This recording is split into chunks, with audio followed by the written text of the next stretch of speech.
ఈరోజు వైకొత్తపల్లి గ్రామం నుంచి టువర్డ్స్ తూర్పు సైడ్కు మనం ఉన్నాము. ఈరోజు మా టాపిక్ వచ్చి జోముల గురించి. పర్టికులర్గా ఇది నా సొంత పూర్వీకుల భూములు ఇవి. గత 5 సంవత్సరాల కిందట నీరు మీరు అనే కార్యక్రమం మీద మా ఊరికి నల్లరేగడి భూములు, నల్లరేగడిలో ఒక శనగ పంట మాత్రమే మాకు లాభసాటిగా ఉంది. గత 20 సంవత్సరాలుగా చేస్తూ వచ్చాము. అయితే వర్షాభారం తక్కువైనందువల్ల గత 5 సంవత్సరాల కిందట ఈ బెలుకు అనేది మా పొలాల్లో ఒక 3 అడుగులు పోయిన తర్వాత బెలుకు వస్తుంది. ఆ బెలుకులో ఉండే ప్రాపర్టీస్ ఏంటంటే ఆ నీటిని నిల్వ చేసుకునే గుణం ఉన్న దానివల్ల మేమంతా దానికి గవర్నమెంట్ కూడా సపోర్ట్ చేసి ఆ బెలుకు గుంతలకు అయితే మేము డబ్బులు ఇస్తాము, ఆ బెలుకును మీరు తీసుకోండి, నీళ్లు నిల్వ చేసుకొని, అంటే ఇది పాండ్ కింద లెక్క వాళ్ళు తీసుకున్నారు. తీసుకుని ఆ రోజు మంచి ఉద్దేశంతో చేసిన ఆ కార్యక్రమం తర్వాత కార్యక్రమంలో ఈ గత 3 సంవత్సరాలుగా వర్షాలు బాగా 2 సంవత్సరాలు వర్షాలు బాగా పడడం, సో ఆ నీళ్లు ఆ కింద నుండే ఊట నీళ్లు ఆ బెలుకు గుంతలు ఇంకకుండా మూడు అడుగుల తర్వాత నల్లమట్టి కింద ఉండే బెలుకు చాలా లోతుగా ఉంటుంది.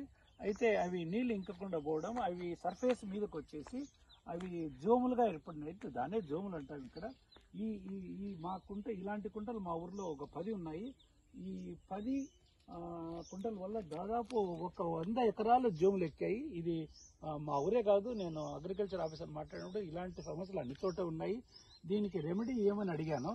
అంటే ఈ ఒక భూపోషణ కార్యక్రమం కింద దీన్ని తీసుకొని గవర్నమెంట్ పాలసీ, అది భూపోషణ కార్యక్రమం. దీన్ని మళ్ళీ మనం పంటలు పండించాలంటే దాదాపు నిరుపయోగంగా ఉంది 100 ఎకరాలది. గత కొన్ని వేల సంవత్సరాల నుంచి మా పూర్వీకులు చేస్తుంది, 100 సంవత్సరాల నుంచి. అయితే ఈవెన్ జిప్సమ్ చిన్న బ్యాగులతో వేసినా అది మన ఉప్పు పోగొట్టుకోలేమని తెలిసింది. తర్వాత ప్రభుత్వమే దీనికి తర్వాత ఎన్నో థర్మల్ కానీ కోరమండల్ నుంచి కానీ ఆ జిప్సమ్ గతంలో చేశారు. మళ్ళీ ఒకసారి ఇలా చేసి ఇంకా పంటలు అనేది జోములది మనం మార్పు చేయాలంటే సరైన సైంటిస్టులు వచ్చి సూచనలు, ఈ పర్టికులర్గా ఈ నీళ్లు ప్రస్తుతానికైతే ఈ పంట సోయా చిక్కుడు అరటి తోటలకైతేనే ఎక్కువ నీళ్లు వాడకం అయితేనే సరిపోతుంది.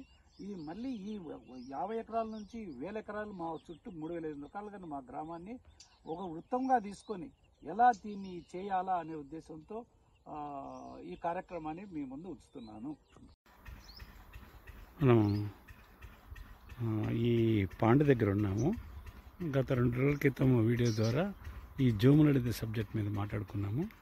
ఈరోజు ఒక రైతు పక్కన 5 ఎకరాల్లో తన జోముల వల్ల పంట పూర్తిగా తుడిచిపెట్టుకొని పోయింది.